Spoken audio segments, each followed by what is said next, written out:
ಬೀದಿಗಳು, ಅದರ ನಡುವೆ ಒಂದೂರು, ಅಲ್ಲಿದೆ ನೂರಾರು ಕಥೆಗಳು.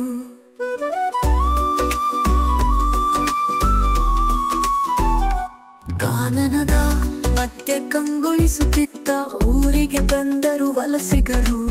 ಎಲ್ಲರ ಆಶ್ರಯವಾಯಿತು ಈ ನೆಲ, ಚಿಗುರೊಡೆಯಿತು ಬದುಕುವ ಛಲ. ಕರಿನ ಸೊಬಗು ನೀರಿನ ಸವಲತ್ತು, ರೈತರ ಬದುಕಿನ ಸಂಪತ್ತು, ಆಗಲೇ ಸರ್ಕಾರ ನಿರ್ಮಿಸಿತು ಭದ್ರಾ ನದಿಯ ಅಣೆಕಟ್ಟು. ಜನರ ನೆಲ ಮುಳುಗಿತು, ಅರಣ್ಯ ಮಾಯವಾಯಿತು, ಜನರ ಕನಸಿಗೆ ನಿದ್ರಾ ಭಂಗ ಎದುರಾಯಿತು. ರೈತರಿಗೆ ವಲಸೆಯ ಸಂಕಟ ಶುರುವಾಯಿತು.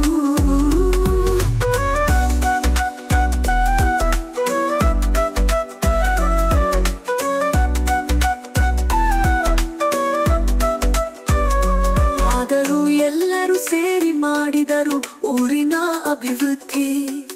ಅದುವೆ ನೋಡಿ ಮಲೆನಾಡಿನ ಚಂದದೂರು ನರಸಿಂಹರಾಜಪುರ.